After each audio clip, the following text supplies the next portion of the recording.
Hello, I'm Juliet Mann. Welcome to the Agenda podcast, CGTN Europe's one-stop shop for smart, in-depth discussion of the issues that really matter in the world today. Stability, development and prosperity. That was the message from China's President Xi Jinping as China's first two sessions since China opened up post-pandemic came to an end.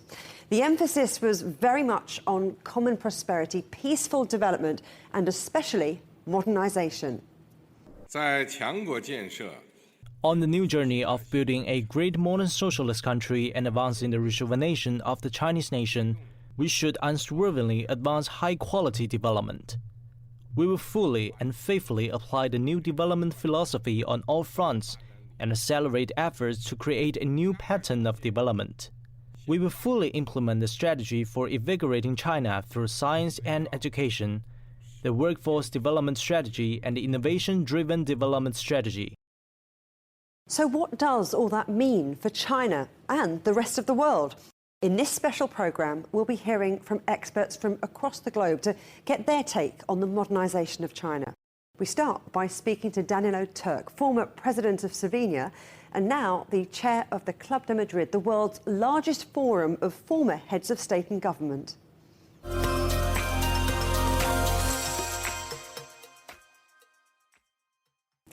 Danilo Türk, absolute pleasure to have you here in the studio with us at CGTN Europe. Now, the two sessions gathering was very much about modernisation in China, and as we heard there from President Xi Jinping, the advance of high-quality growth. What do you think that means for China? Well, I think that the key is common prosperity for all. That's one of the key ideas, key principles of development in China today, and probably the one which will require the most serious work and some innovation. And I'm speaking as somebody from Europe who knows how difficult it is to transform societies which are aging and where new technologies are constantly changing the social economic landscape. So common prosperity for all in China after this decades of very fast growth, which has created inequalities, will be a very big and important challenge to deal with. And of course, the party documents that we have seen and the two sessions have promised progress in that regard. So I believe that that's the most important aspect to be watched. And what impact will all of that have on the rest of the world? Do you think that the rest of the world understands just how China really works? Well, this is a very good question, and I am not a specialist who can give you a definitive answer to this question. But obviously, China is and will remain a major market for the whole world. China is the factory of the world, but not necessarily the same kind of factory as it used to be in the past 2 decades. So I think China will continue to be an extremely important partner to all other actors in the world, including European Union, including United States, of course, and other major players. And of course, China will remain a key player in its Belt and Road Initiative. So I think that in all these areas of the world, the development of China will be watched very carefully. And of course, it will be important to adjust the forms of cooperation to the progress which will be made. President Xi also emphasised the importance of people in terms of modernisation of China, this new journey to rejuvenate the nation. How important do you think that is, people? Yeah, well, I see this as a mainly intergenerational question, because new generation is coming to the fore. The generation which has led the rapid growth of China is aging slowly, and the younger generation may have different needs. New needs, and the needs which are partly related to taking care about the older generation and partly raising new families. So the question really relates to social development, and I think that that's very important to keep in mind. And there, I think, comparison with experiences from other countries which have gone through similar processes of quick growth, aging population, social policies, all that will have to be in the focus. And I believe that intergenerational aspect is going to grow in its importance. And that's something you also emphasised, isn't it? This people-centred philosophy, it needing to be implemented in such a way that it's fair and balanced and doesn't exacerbate the gap between old and young, rich and poor. How difficult do you think that's going to be for a country with well over 1 billion people? Yes, well, that's another good question. As we have seen in all societies, I mean, the questions of income inequality, wealth inequality have grown in the past decades. And I think in every part of the world, this problem is being raised nowadays. Therefore, we also have to think about it. We have to figure out how to develop appropriate ways of improved health care, improved care for the elderly, improved care for children, making conditions for young people to establish families and to get housing and all that more affordable and more easily available. So these are the kind of things which I believe everywhere in the world remain unresolved. I mean, they are not resolved in a perfect way anywhere. And I think China will again have an opportunity to show, all right, we have demonstrated the world that high growth rate, rapid development, and all these other technological things are something we master. Now mastering social development will be another new phase in building this modern society, a society with Chinese characteristics, new, modern, prosperous socialist society. And how then might all of that affect China underpinning the global economy? I think that the growth level in China will remain solid, and that's important news for the world. As we know, right now, China has taken a very serious look at the growth rate in 2023.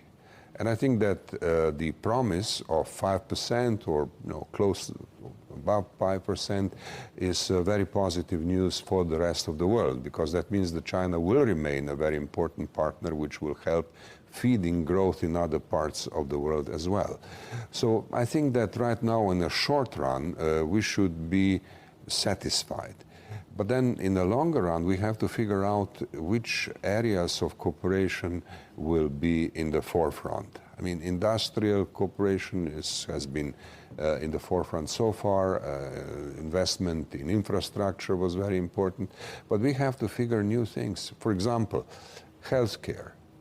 President Xi has several times suggested that China may welcome participation of foreign partners in developing healthcare and, well, not only health facilities, but also production of medicine and everything else that goes with healthcare. So, I mean, this is potentially a very big area of cooperation, but not fully developed so far. So I think in this new socio-economic framework, the world will have to figure out what kind of investment will be important for the future. There was quite a lot of talk at these two sessions about China taking a bigger role in managing global affairs, which Xi Jinping said would add positive energy to world peace and development. How do you see that playing out? Well, another good question, and I would say another encouraging sign is the recent agreement between Saudi Arabia and Iran. I think that's a concrete example which shows that China is serious with this general orientation of taking a more active role, or as active as possible role in global affairs. Last year we have heard President Xi speaking about a new global security initiative. Now the question is, how does one advance in this global security initiative, which is a kind of a very broad framework for foreign policy in the future? But I think with the Iran-Saudi Arabia agreement, we see a concrete example. Another concrete example which I would like to see developing in the coming months is the role of China in bringing peace in Ukraine. This, of course, is a very big problem globally and in particular in Europe.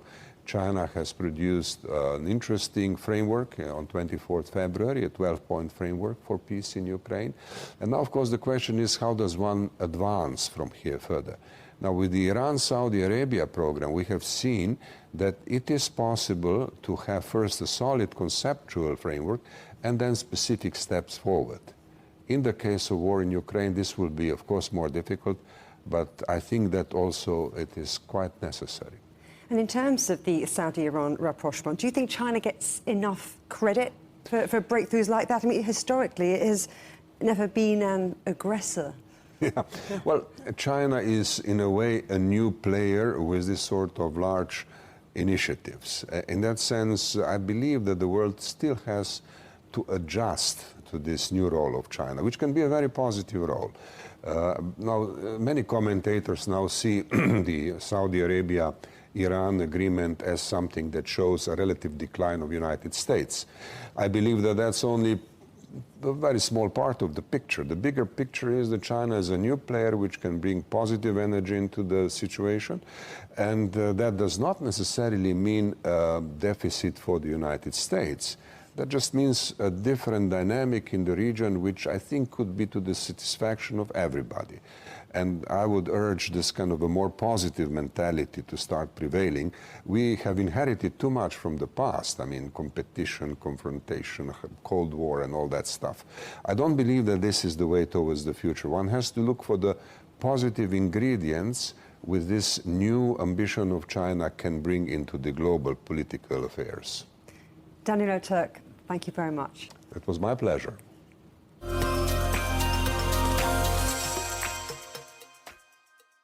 A key part of the opening up of China post-pandemic is a desire to play a key diplomatic role in bringing peace to the world. Here's Foreign Minister Qin Gang. 当前，国内新冠疫情形势好转。 With the COVID situation turning for the better in China, we're steadily resuming exchanges with the world. We've pressed the acceleration button and sounded the clarion call for our diplomacy. We will follow the guidance of head of state diplomacy. In particular, we will ensure the success of the two major diplomatic events that we will host. The first China Central Asia Summit and the third Belt and Road Forum for International Cooperation, which will be the showcase of the distinctive character of China's diplomacy. We will take it as our mission to defend China's core interests. We firmly oppose any form of hegemonism and power politics. We firmly oppose the Cold War mentality, camp-based confrontation, and acts to contain and hold back other countries' development. 坚决捍卫国家主权、安全和发展利益。 Joining me now are Jorge Heine, former Chilean ambassador to China and co-author of the book The Active Non-Alignment Option, and Carsten Boyer-Thorgersen, former Danish consul general in Shanghai and Guangzhou. Great to see both of you. I'll start with you, Jorge. I mean, as we heard there at the two sessions, Foreign Minister Qin Gang said that China is opening up, resuming exchanges with foreign countries. Where do you see China having pushed what he called the acceleration button? Yes, well, there are two things here. One is, China's sort of will to do that. And on the other hand, there is what we might call the rubber band effect. After 3 years of lockdown and of, President Xi not having traveled abroad and very few visitors to China itself, suddenly China is opening up. That has an economic implication. It also has a foreign policy implication in the sense that Chinese leaders and cabinet ministers are traveling abroad, participating in summits. President Xi has been particularly active. He participated in the G20 summit in Bali, in the APEC summit in Bangkok. He has visited a number of countries, Uzbekistan, Saudi Arabia. So what we have is China now back in full foreign policy mode, and doing the needful to contribute to global governance and to, try to come to terms with the many problems a very troubled world is facing. Carsten, do you agree with that? Yes, I agree very much, and I think it's very welcome that China is now opening up and engaging in international foreign politics by visiting different countries, having meetings overseas, and also inviting statesmen from overseas to China. I'm just back from 2 months in China, and I was also 2 months in China last year, and the difference is, of course, huge. Pandemic had big influence in China last year.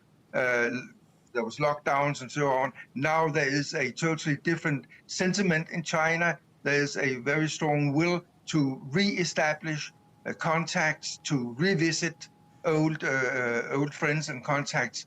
And we have seen that Chinese political leaders, they have been very, very busy the first few months of this year. Xinjiang, he has been in the global south, and Ambassador Heine, he mentioned Xi Jinping's visits, and also we can mention that Wang Yi, State Councillor Wang Yi, he has just been to Europe and meeting actually with quite a lot of states leaders in Europe.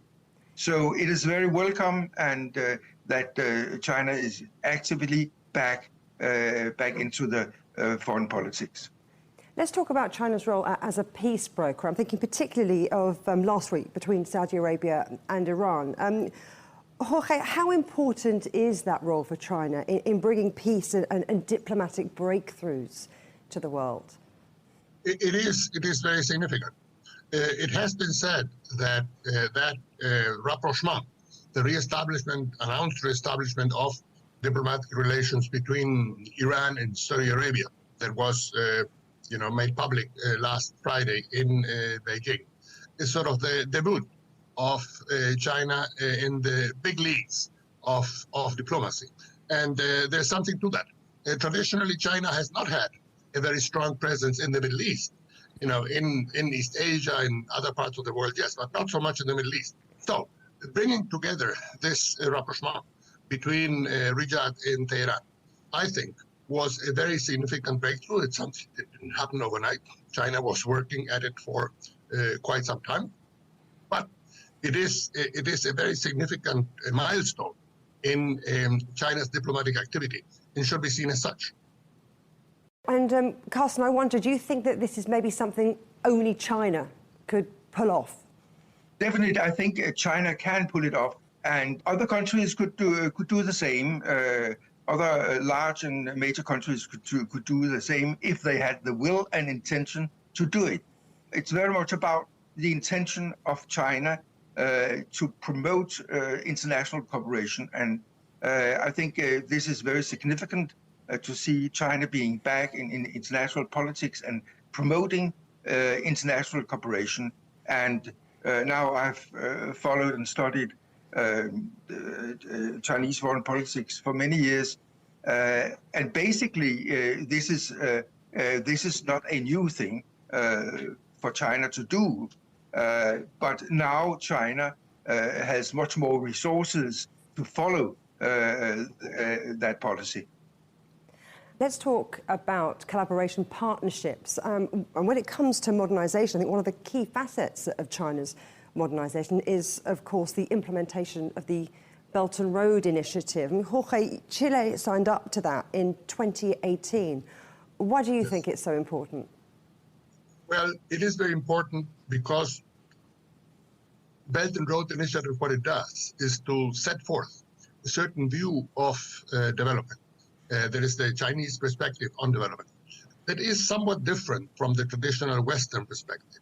The traditional Western perspective on development has been that as long as you get inflation under control, you create a suitable business climate, and you attract the right companies, somehow development will take place and everything will be fine and dandy.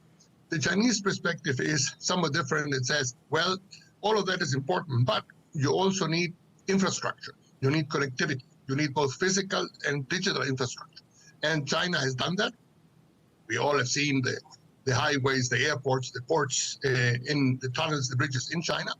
The Global South could do well with having a bit more of that, which it badly needs. I always single out a railway line from Laos to the Chinese border, to Yunnan province, a railway line that goes through such difficult terrain that 75% of it is made up of tunnels and bridges. Going through the Southeast Asian jungle is not an easy proposition, but it's finished and done. So I myself assign the highest significance to Belt and Road. I hope it continues. There have been some comments that it might be scaled back. I think that would be a mistake. Let's pivot a little bit now and talk about the conflict in Ukraine, because before and also at the two sessions, China's presented itself as a peacemaker here and repeatedly says it chooses peace and diplomacy over war and sanctions. Carsten, how do you interpret that? The Chinese peace plan in 12 points 10 days ago was very welcome. It was very welcome that the very first sentence, the very first paragraph, underlines the respect of sovereignty of all countries, of all countries. And maybe it would have been fruitful if negotiations about security had already started before this invasion. And now that the war is going on, it is even more important that this meaningless war with a lot of casualties, that it will stop, and there's a ceasefire, and then peace negotiations can start up. This is not a war which can be solved by weapons. It is a war which has to be, and a conflict which has to be solved through diplomacy and through negotiations. I wonder, in terms of China's foreign policy for the next 5-year political term, that the big push that's to inspire modernization around the world, particularly in the global south, what can we expect of that? Well, I will say this, and that is such an opposite point. Why? Because what has been happening in the war in Ukraine is that many countries in the global south that have been pushed by various parties to take a side and to provide weapons and to become belligerents in the war have refused to do so. And they have done so because they see this as a war that is happening in Europe and should be solved by Europeans. And they see no reason why countries in Latin America, in Africa, in Asia should become parties to that conflict. It's one thing to push for a peaceful solution. It is another to become a party to the conflict. Now, why is that? It is because for countries in the global south, their main concern is with development. It is not about strategic competition on a worldwide basis. And in those terms then, putting those development priorities as a key foreign policy priority of China, including initiatives like the Belt and Road, is so important and so significant. And Carsten, how do you see China's role in global governance developing? I think China has a lot to offer, and I will hope China will continue with the policy it has kept over the last few years to engage actively, showing respect for other countries, and coming up with the good solutions, and let the voice of China be heard and engage in a constructive way in the conflicts that we have various places in the world, and in particular now in Europe. In Ukraine, it's only 1,000 kilometers away from where I'm sitting now, and it's a very tragic development in Europe. I think if China will continue to show respect for other the sovereignty and the internal affairs of other countries, I think China's contribution could be quite important. Carsten Boyer Thorgerson and Ambassador Heine, thank you both very much. Thank you.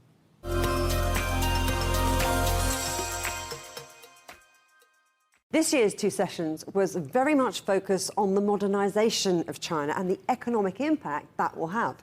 New Premier Li Qiang addressed the issue in his first speech after taking office.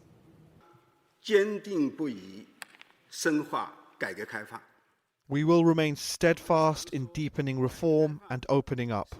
As we often say, reform and opening up is a crucial move that has made China what it is today.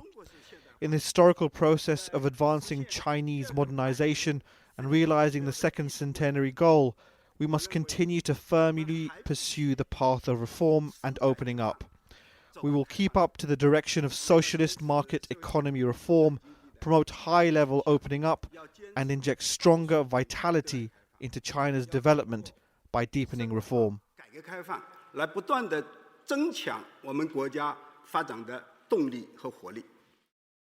Joining me now are Bert Hoffman, former director for China at the World Bank, Marcela Musa-Bellew, who's the executive director of the Albanian Institute for Globalization Studies, John McLean, OBE, chair of the UK's Institute of Directors and the China-UK Business Development Centre, and Chunping Xi, senior policy fellow, Grantham Research Institute on Climate Change and the Environment. Thank you all very much for joining. I'm going to start with you, Bert. Now, this 2 sessions has been all about modernisation. What do you think we've learned about the future of China?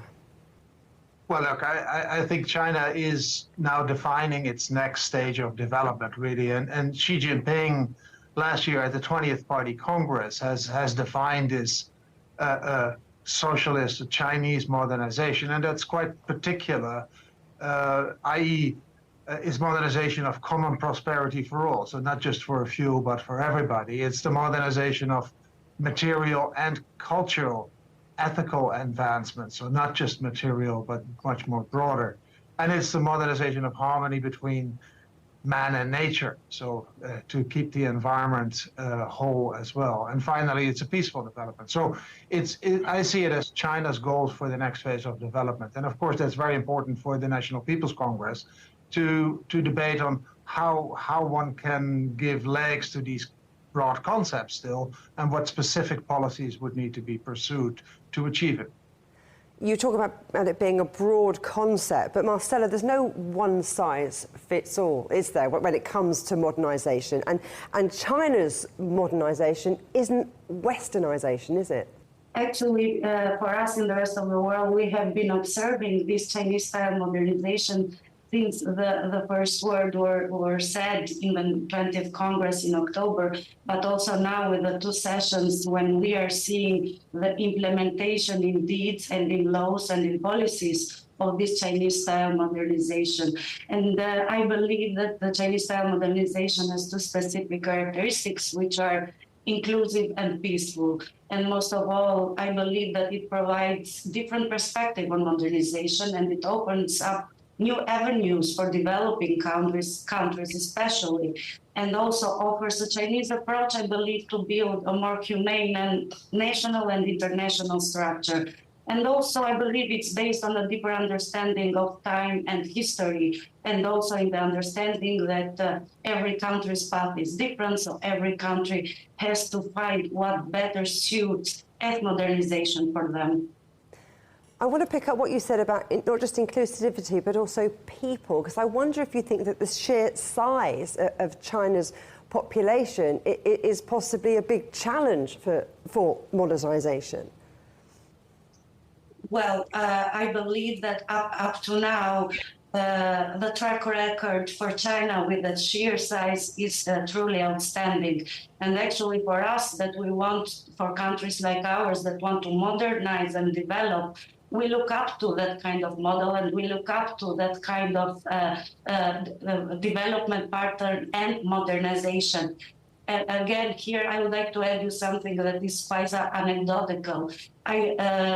Some years ago, I was traveling from Beijing to Europe in a business trip, and after 4 hours and 50 minutes, I was still in Chinese territory. So I was traveling 5 hours in air, and I was still in Chinese territory. Imagine the work, the policies, the implementation of those policies, and how much hard work is needed for the sheer size, not only geographical, but also population first. And John, I wonder what you think the opportunities are to drive modernisation in terms of international businesses. What's the offer there? What about for international businesses who are looking to invest in China? Well, I think the key thing is for China to really advertise that it is now open for business. I know that is true internally, but to get the message out and can overcome the uncertainties that existed for the last few years, that is still prevalent. But in terms of the offer that's available, the Chinese population is growing older, therefore kind of pensions are a significant area for development, as is any form of asset management. And then, of course, there's the kind of biggest area, which is true for all of us, which is anything to do with kind of green energy, alternative energy sources. So if you put all that as a package, there's a significant amount to go to, but it's really dependent upon the local provinces and indeed the government to kind of really market what they want from international businesses. I'm pleased you brought up the green agenda, because something that stood out for me from the two sessions blueprint was lucid waters and lush mountains are invaluable assets. So sustainability, green growth, they're going to be a key pillar of China's modernisation, aren't they, Xi? Yes, indeed. I mean, if we look back, well, China has achieved a really rapid economic growth over the past 4 decades, with different things serving as the drivers of growth for different periods. For example, in the 1970s, we saw key reforms in agriculture and household institutions, and in the 1980s brought support for township and village enterprises, and in the 1990s and 2000s, China then moved to a strong export-oriented manufacturing model to drive its economy. And we know that in the more recent past, the drivers of growth have shifted more heavily to property development and infrastructure investment. However, we are clear that none of these drivers will be able to serve China's growth indefinitely. And China needs to think about the new growth, the new drivers of growth for the next few decades. And we know that the old growth model featured by high carbon infrastructure and extensive use of fossil fuels is not sustainable. And the transition to net zero, the tackling of adaptation and resilience, and looking after our natural environment should actually be the new growth story of this century. But what do you make of China's green transition and the impact it's having not just on China's economy, but also on the rest of the world?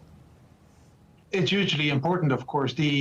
China is the largest greenhouse gas emitter in the world, and therefore China's targets, the net zero by 2060, are incredibly important for the rest of the world. What is also important is really China's capacity to manage that transition. And what China has done for solar is really incredibly important for the world. And we have cheap solar now, competitive with coal because of China and China's scale. If China can do that in other technologies that are critical for that transition, such as hydrogen, such as high voltage transmission, all kinds of other electric vehicles, all kinds of other technologies necessary for that transition, that's going to be very helpful for the world. Of course, the trend is green, and clearly there is other countries that are also looking at that green agenda, and it is important for China to move on in that direction as well. The policies such as carbon trading is one, but carbon taxation would be another instrument that China can apply, and that would actually be a great revenue generator, maybe for the common prosperity agenda. Jinping, your institute was involved in a report prior to the two sessions, which proposed a new economic model to the Chinese government based on well-being. How do you see that working in future and in the context of everything we're talking about? It shows that this is actually a very positive, attractive growth story and could result in even more positive set of outcomes for the people. We know that in China, like many other countries in the world, aims to advance the climate agenda with continued strong economic growth. So in the report, we have explained that economic growth and the environment can actually go hand in hand through adopting a new growth strategy that is based on well-being instead of GDP. And in the past, we know that China has raised the concepts such as the green GDP, and there has been difficulties around the measurement and implementation.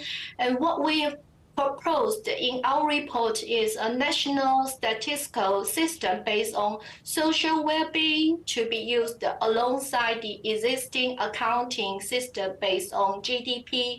And we think that the multiple dimensions of well-being embodied in the Sustainable Development Goals offer a useful framework for understanding well-being objectives. So moving forward, we really hope that this report can provide some useful guidelines for the implementation and help translate these goals of carbon neutrality and high-quality growth into operational action. So high quality growth, clearly an important pillar here. John, where do you think the green transition sits in terms of those looking to trade with China? How far up the list of priorities is it? Oh, I think it's absolutely crucial, because the green agenda is not just a China's agenda, it's a world's agenda. And in a kind of geopolitical environment where we have quite a few challenges in front of us, if there's a common language that all of us can speak to and all of us can actually action, then green surely is that. And therefore, from a business point of view, to kind of start the dialogue or start indeed kind of following on business, green in all its facets can actually be a kind of a catalyst for action. And I think in a world where we have an awful lot of difficulty, if there is this common language, then that actually will help us all. Marcella, do you agree that this is a common language, that the green transition is also part of what's essentially China's modernization, is something the rest of the world can learn from? Absolutely. There are issues which are local, continental, and global, and each one of us are facing one or several of them at the same time. However, if there is something that actually unites us all and is an issue for us all, is this ecological transition and every impact that it might have. I would also recall here the metaphor that Kishore Mahbubani, I believe, would say about the boat. So in the era of globalization, we are not living in different boats in a big ocean, but we have separate cabin, but in the same boat. So this boat is ours, and we are all together in it. And what Chinese modernization I would highlight is highlighting time and again is, I believe, the coexistence of health and wealth, and also building an ecosystem that puts together nature and green development first. But I will also highlight something else. By the end of March, there will be 10 years since the proclamation of the concept Community of Shared Future for Mankind. So if we see the 5 pillars since 2013, President Xi Jinping said that one of the main pillars would be building these ecosystems that puts nature and green development first. So 10 years later, we are doubling down on that, and China is doubling down on that commitment. But I'd like to pivot it a little bit now and talk about something else which was really stood out from 2 sessions conversation, and that's that overlap between domestic and overseas markets, this dual circulation. I mean, what do you think that means for the economy? Well, first of all, it means more reliance on domestic demand. And so where China is in its development, that is quite understandable. That is going to be more domestic demand, especially consumer demand, that's going to drive the demand side of the economy. Second, there's this balance between the domestic economy and the overseas economy.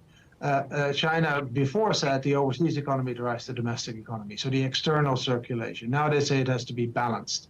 And of course, there is the geopolitical reality that China wants critical supply chains to be now domestically based, and that given some of the tensions that appeared, some of the measures that the US has announced on semiconductors and others, they feel more secure that some of the critical supply chains are domestically onshore. That sits a little bit uneasy with some of the partners of China, but at the same time, that's reality. But clearly, China continues to seek opening up. RCEP is a big example of it, the regional trade agreement that was just concluded. And China has also applied to CPTPP, which is a higher quality trade agreement that China wants to join, which would require domestic reform. So China is not closing itself off, but it does pay more attention to the domestic economy. So a complex picture. Technology will play a part, and small and medium-sized firms will be that engine of economic growth. But I'd like to give the last word to you. I mean, John mentioned that 5% growth forecast for 2023. The latest inflation figures are at a 12-month low. So is China set to continue to drive the global economy? Well, China is now the second largest economy in the world. It's 18% of the world economy. So with 5% growth, or actually the IMF projection of 5.2%, China would contribute about 1/3 of global growth. China would contribute even more if, as per Li Keqiang's target, the external surpluses would go down, i.e. imports would grow more than exports. And that would mean that the impact of the rest of the world of China's growth of 5% is even larger than that 5%. So that would be great for the rest of the world. Well, Bert Hoffman, John McLean, Marcella Musabelliu and Jinping Xi, it's been a pleasure talking to all of you. Thank you.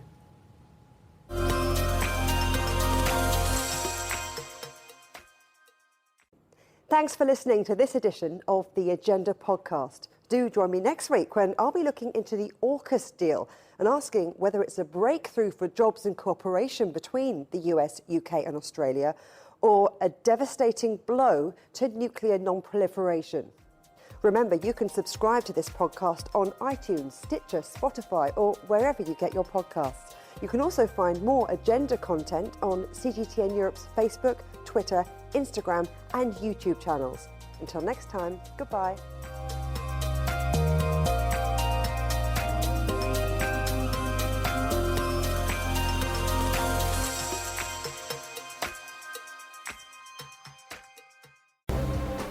The most interesting questions. Are there other living beings beyond Earth? Will man or machine be in charge? Great question. Always have more than one answer. Well, hold on, let me just draw up a list. And always come from more than one person. That's where the credibility lies. The concept of having a machinery which is alive and evolving didn't wait for us. The end of inequality of incomes and wealth around the world, can you imagine how difficult that is at the moment to achieve? Every episode, Stephen Cole, Murray Beveridge, and some of the brightest minds out there shed light on the answers to some of the most intriguing questions. There are two ways of looking at this. Machines can't really discriminate between civilian and military targets. The Answers Project.